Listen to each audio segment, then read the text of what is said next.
네, 반갑습니다. 더불어민주당 3대 특검 종합대응 특별위원회 대변인을 맡고 있는 박창진입니다. 오늘은 윤석열 정권 하에서 건의기에서 이루어졌던 김건희 여사의 명품백 수수와 관련된 무혐의 처분 이후에 이 과정에서 고초를 겪으셨던 국장님이 남기고 가신 26개의 메시지와 관련해서 특검의 조사가 필요하다라는 취지로 기자회견하도록 하겠습니다. 먼저 참석자분들 소개해드리겠습니다. 이강일 의원님 인사드리겠습니다. 네, 김현정 의원님이십니다. 네, 김용만 의원님 참석하셨습니다. 자, 그럼 기자회견 바로 실시하도록 하겠습니다.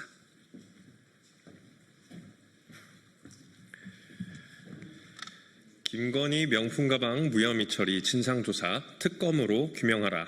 김건희 면죄부의 책임자 유철한 위원장은 즉각 사퇴하라. 진실은 종종 가장 조용한 방식으로 저항한다. 권익위원회 김 전 부패방지국장이 남긴 26개의 메시지도 그랬다. 누구에게도 보내지지 않은 나와의 채팅에 남긴 이 글들은 단순 유서가 아니다. 그 메시지들은 정의를 지키려다 좌절당한 공직자의 내부 고발이자 권력이 진실을 덮는 방식에 대한 고발이다. 고인은 김건희 명품가방 사건의 실무 책임자였다. 윤석열 김건희 부부의 법 위반 가능성에 직면한 사건이었다. 누구보다도 엄정하게 적용돼야 할 청탁금지법과 공직자윤리법은 결국 법 위반 없음이라는 결론과 함께 조용히 덮였다. 전원위원회는 실무자의 의견을 무시한 채 종결을 강행했다. 이 사건이 종결될 줄은 몰랐다. 내가 바쳐온 부패 방지 인생이 모두 부정당했다는 그의 말은 조직이 정한 결론과 그의 양심 사이에서 그가 얼마나 고통스러웠는지를 여실히 보여준다. 네, 청주상당 이강일 의원입니다. 김건희 명품가방 무혐의 처리 진상조사는 특검으로 규명하라. 김건희 면죄부의 책임자 유철한 위원장은 즉각 사퇴하라. 유철한 위원장, 그는 가진 자와 권력자에게는 더욱 엄격한 법 적용이 필요하다고 강조했지만 정작 그가 속했던 조직은 반대로 행동했다. 법의 칼날, 권력 앞에서 무뎌졌고 결국 그 부당한 결론이 실무 책임자의 입을 통해 발표되었다. 이 사건은 단순히 내부적 이견의 문제가 아니라 명백한 조직적 은폐를 의심케 한다. 왜 유철한 위원장은 이 사건을 무혐의 종결 처리했는가? 정승윤 전 부위원장, 이 결정 과정에서 어떤 역할을 했는가? 누가 결론을 정했고 누가 침묵을 강요했는가? 김 전 국장이 유서에서 언급한 정치적 악용, 법제도의 정략적 이용, 위원회에 대한 공세를 막기 위한 희생이라는 표현은 결코 우연이 아니다. 이것은 누군가에게서 정해진 결론에 따르라는 압력을 받았다는 것이다. 이 고통스러운 단서를 바탕으로 우리는 누가 권력의 이름으로 면죄부를 강요했는가, 누가 정의를 억눌렀는가를 밝혀내야 합니다.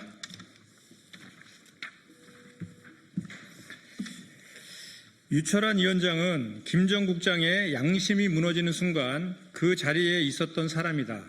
그가 무엇을 알고 있었는지, 어떤 결정을 주도했는지 우리는 묻지 않을 수 없다. 권익위 전원위가 법 위반 없음으로 결론 내리기까지 외압은 없었는가? 당시 대통령실과의 연락은 없었는가? 김건희와 관련된 진실이 조직적으로 덮인 것은 아닌가? 이제 이 사건은 더 이상 권익위 내부의 문제도 고인의 개인적 고뇌로도 축소될 수 없다. 이것은 명백한 진실 은폐의 정황이며 공권력에 대한 불신을 키운 중대한 사안이다. 국민이 납득할 수 있도록 특검이 나서야 한다. 모든 수사권과 기소권을 가진 독립된 특검을 통해 명품 가방 사건의 진상을 낱낱이 밝히고 권력의 외압 여부를 포함해 관련자 전원을 철저히 조사해야 한다.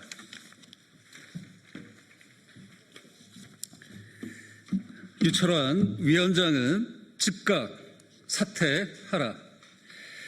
그는 더 이상 국민의 권익을 대변할 자격이 없다. 고인의 유서를 통해 우리는 그가 이 결정을 온전히 받아들이지 않았다는 점을 확인했다.